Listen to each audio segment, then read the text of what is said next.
She whispered, "My hands can no longer warm." The village turned away, but one shaman stayed. Akuluk returned to the village, her sled laden with fresh seal meat. The winter hunt had been successful, yet something was wrong. Her fingers, usually nimble and strong, trembled as she secured her catch. The biting Arctic wind felt different today, not on her skin, but beneath it, as if the cold had found a way into her bones. The village erupted in celebration when they saw her bounty. Children ran circles around her, elders nodded in approval, and her grandmother, Sila, approached with pride shining in her ancient eyes. "You honor our ways, child," Sila said, handing Akuluk the ceremonial bowl to present the first portion to the spirits. As Akuluk reached for it, a violent tremor seized her hands. The sacred vessel clattered to the ground, splashing blood-red seal broth across the snow. Silence fell instantly. "I'm sorry," Akuluk whispered, her breath forming clouds denser than those of others standing nearby. She leaned close to her grandmother's ear, her voice barely audible. "My hands can no longer warm." Sila's eyes widened with recognition and fear. From the edge of the gathering, Takik, the village elder, observed with knowing eyes. The old woman had seen this before, generations ago. The signs were unmistakable. The trembling, the unnatural cold, the whispered confession. The celebration resumed cautiously, but Takik watched as villagers subtly created distance between themselves and Akuluk. Already they sensed something had changed. That night, as northern lights danced across the sky, Akuluk sat alone by her fire, rubbing her hands frantically, yet feeling nothing but deepening cold. Word traveled quickly through the small Inuit settlement. By morning, mothers pulled their children closer when Akuluk passed. Hunters who had celebrated her skill the previous day now averted their eyes. "Did you hear?" whispered Panuk to his hunting partner. "Akuluk's hands, they say they're cursed with the cold that never leaves." Malik, Akuluk's betrothed, stood outside her family's igloo, conflict evident on his face. They had planned to build their own home after the spring thaw. Now, his father's warnings echoed in his mind. The cold-handed bring death to those they touch. When Akuluk emerged, her smile faded, seeing his troubled expression. "The elders are talking," Malik said, maintaining unusual distance. "They say your condition is an ill omen." "It's just the cold season," Akuluk replied, trying to sound confident. "My hands will warm with time." But even as she spoke, she tucked her hands into her sealskin mittens, knowing the lie in her words. The mittens, lined with the warmest fox fur, did nothing to dispel the chill that seemed to emanate from within her bones. Later, at the communal cooking fire, Akuluk reached for a ladle. An elder gasped as Akuluk's sleeve pulled back, revealing skin with a bluish tint.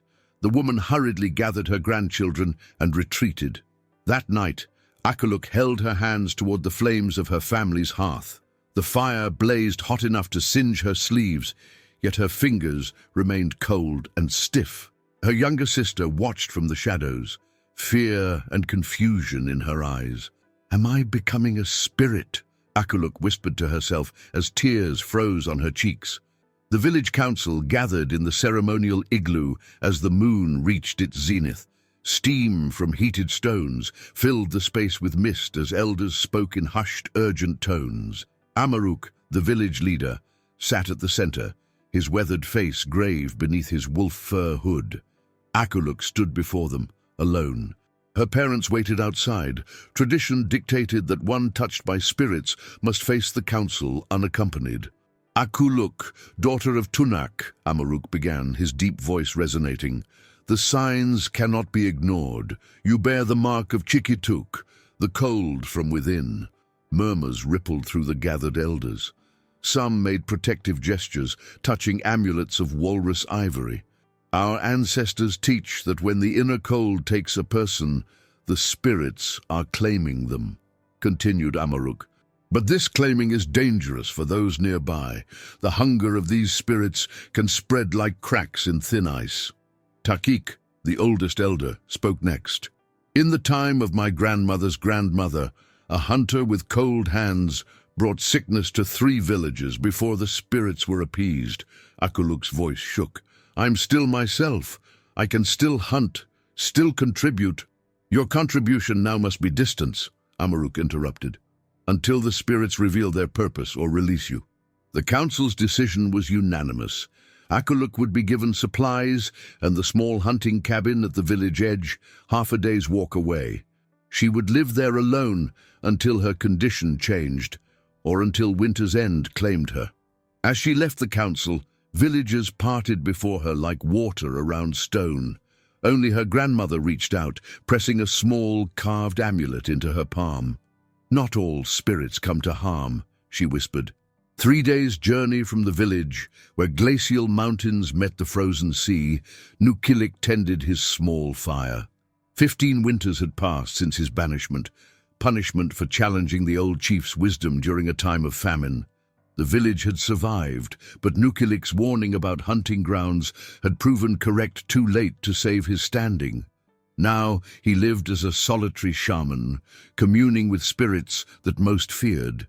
His home was a shelter carved into the base of an ice cliff, adorned with bones and feathers that danced in the wind, messages from the unseen world.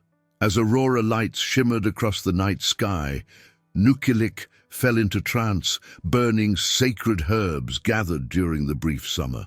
The spirit world opened before him, not in visions of light, but in sensations and whispers. Cold hands, a woman with cold hands. The spirits showed him her face, young, strong, with eyes that held both fear and determination.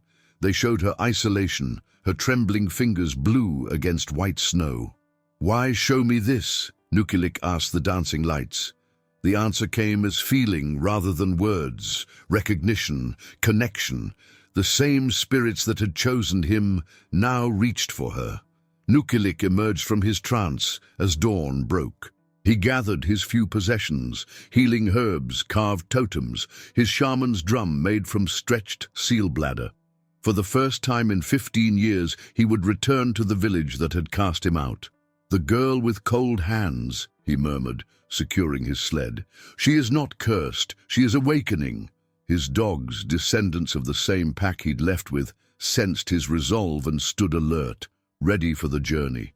As Nukilik set out across the vast white expanse, he wondered if anyone would remember the young shaman he once was. Akuluk's 7th day of isolation brought a blizzard that howled like hungry spirits around her small cabin. She huddled beneath furs, her useless hands tucked against her chest. The fire sputtered weakly, and she lacked the dexterity to properly feed it. Death by cold seemed a cruel irony for one already frozen from within. A sudden silence fell as the wind ceased. Then came a sound, the rhythmic beating of a drum. Akuluk raised her head, certain her mind was crafting comforts before death. The door swung open, a figure entered. A man in furs adorned with bones and feathers, face lined with age yet bearing eyes, sharp as a hunter's. The spirits told me I would find you here, cold-handed one, he said. Who are you? Akuluk asked, struggling to rise. I am Nukilik. Once I was shaman to your people before your birth. He approached without fear, taking her blue-tinged hands in his. Where others had recoiled, he held firmly, nodding as if confirming something. Not a curse, he said. A gift still forming. From his pack, Nukilik produced a small drum and a pouch of herbs. He cast them onto the revived fire, filling the cabin with sweet smoke. Close your eyes, he instructed, beginning a low chant. Visions came to Akuluk, a woman from generations past, with hands that glowed blue in darkness. These hands passed over the sick, drawing illness out like poison from a wound. The woman's face, startlingly similar to Akuluk's own, wore an expression of serene purpose. Your ancestor, Nukilik explained, when Akuluk gasped. 6 generations passed. She was healer, shaman, wisdom keeper. Her blood awakens in you. My hands are cold because they prepare to hold power. The cold is spirit touch, not death approaching, but life of a different kind. Dawn broke with Nukilik already awake, preparing mixtures of herbs and seal oil. Akuluk watched, her mind still processing his revelations. Her hands, not cursed but blessed, remained cold, yet she regarded them now with curiosity rather than fear. "Today we begin," Nukilik announced. "The path of a shaman is not chosen but revealed. Your hands have been claimed by healing spirits." He taught her to enter light trance states, focusing on the sensations in her cold fingers. "Feel beyond the cold," he instructed. "What lies beneath?" Hours passed as Akuluk struggled to perceive what Nukilik described. Frustration mounted until suddenly she felt it, a tingling energy, like water flowing beneath ice. "There!" she gasped. "Something moves within the cold." Nukilik nodded approvingly. "The spirit current. Now direct it, not with force, but with intention." Their work continued for days. Akuluk learned to channel the cold energy, directing it through her fingertips. Small manifestations appeared, frost patterns forming where she touched, minor pains eased when she concentrated. On the 5th day, hunters from the village discovered them. They had come to check on Akuluk, expecting to find her weakened or dead. Instead, they found her practicing shamanic arts with the Banished One. "Sorcery," accused one hunter, backing away. "Amaruk must know of this." That evening, Malik arrived with his father and 3 other men. Their expressions hardened at the sight of Nukilik. "You were banished," Malik's father snarled, "and now you corrupt this girl with forbidden practices." "The old ways are not forbidden," Nukilik replied calmly. "Only forgotten." "Both of you must leave," Malik declared, though pain flickered in his eyes when he looked at Akuluk. "Go beyond the northern glacier. Never return." "And if we refuse?" Akuluk challenged, standing beside her teacher. "Then we return with more men," Malik's father threatened, "and less patience." Nukilik and Akuluk departed before dawn, traveling north toward his ice cliff dwelling. The morning sky bore ominous signs, clouds moving against the wind, seabirds flying inland, a strange stillness in the air. "A great storm approaches," Nukilik observed, "one the village is not prepared for." Akuluk glanced back toward her home. "Should we warn them? Would they listen to the banished and the cursed?" he asked, though his tone held concern rather than bitterness. By midday, the storm announced itself with a wall of white on the horizon, advancing with unnatural speed. Nukilik and Akuluk barely reached the shelter of a small ice cave before it engulfed them. "This is no ordinary storm," Nukilik shouted above the wind. "The spirits are unsettled." For 3 days, they remained trapped as the blizzard raged. Akuluk practiced her developing abilities, creating small patterns of frost that glowed with faint blue light, illuminating their shelter. On the 4th morning, the storm finally abated. They emerged to a transformed landscape, snowdrifts taller than a man, familiar landmarks buried or altered. "The village," Akuluk said suddenly. They wouldn't have expected a storm of this magnitude. They changed course, moving cautiously toward the settlement. As they approached, they encountered a hunting party struggling through deep snow, gaunt men with hollow eyes. "Our stores are damaged," explained one hunter, recognizing Akuluk but too desperate to shun her. "Many are sick with fever. Even Amaruk lies near death." "What sickness?" Nukilik asked sharply. "It begins with shaking, then burning fever. The skin turns gray before—" The hunter stopped, unwilling to speak of death. Akuluk and Nukilik exchanged glances. Her cold hands tingled intensely, as if responding to the news. "We must go to them," she decided. "They rejected you," Nukilik reminded her.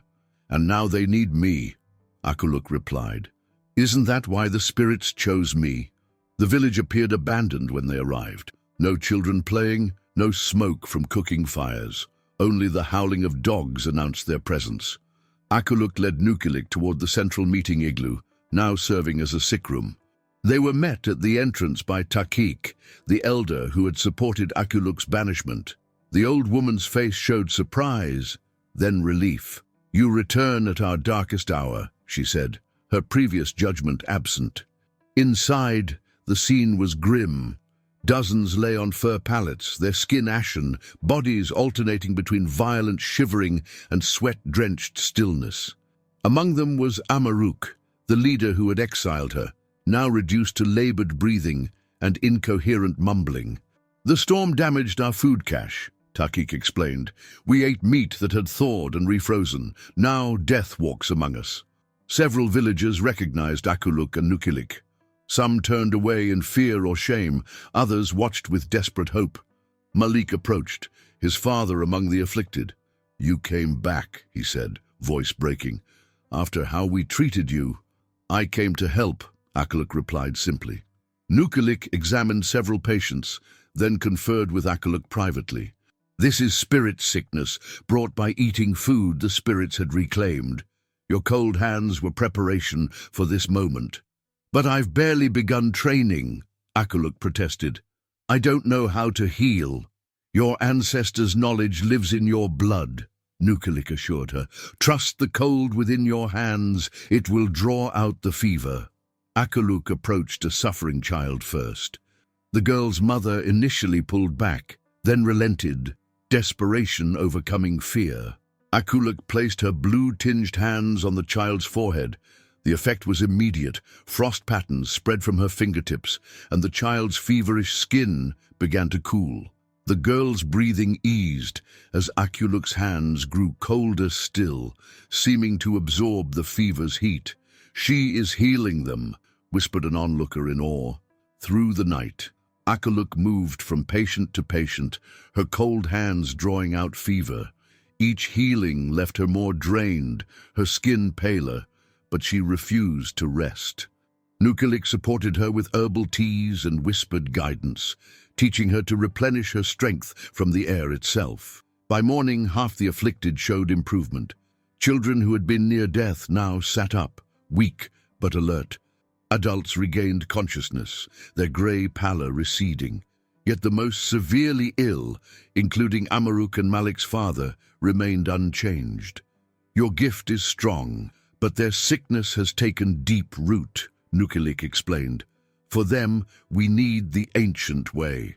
Under his direction, Akuluk prepared for a deeper healing trance. Villagers gathered to witness the ritual, their previous fear of shamanic practices forgotten in their desperation. Nukilik beat his drum in slow, hypnotic rhythm as Akuluk knelt between Amaruk and Malik's father. Her hands, now glowing with ethereal blue light, hovered above their chests. She closed her eyes, falling into the trance state Nukilik had taught her.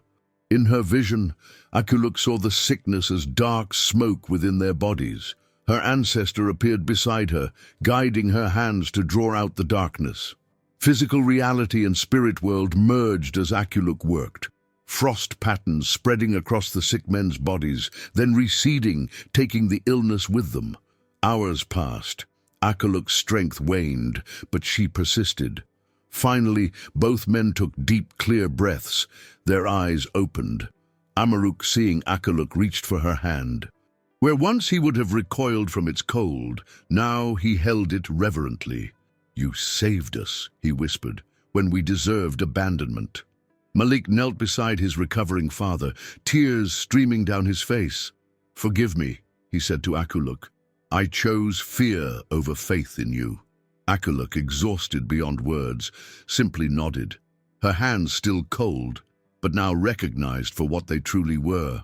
Not a curse, but a blessing. Spring arrived early that year. As ice retreated and the first green appeared on the tundra, the village gathered for a celebration unlike any before. At its center stood Akuluk and Nukilik, no longer outcasts, but honored healers. Amaruk, fully recovered, addressed his people. "Our ancestors knew what we had forgotten. That spirit touch comes not as punishment but as gift. Akuluk's cold hand saved us when our fear nearly destroyed her." He turned to Nukilik. "And you, who we banished for speaking truth, returned to guide her. Your place among us is restored, if you will accept it." Nukilik, his weathered face solemn, nodded. "The spirits have led me home." A feast followed, with Akuluk and Malik seated together, their estrangement healed. he had crafted for her special mittens, designed to be removed quickly when her healing was needed, a symbol of his acceptance of her new path. "Will your hands ever warm again?" he asked quietly. Akuluk smiled. "They were never meant to. The cold is my connection to the spirit world." As twilight painted the sky in purples and blues, Akuluk stood before the assembled village. Children who had been healed by her touch watched in wonder.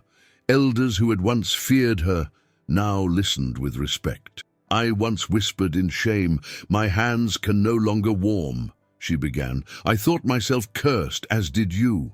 But what seemed like ending was beginning.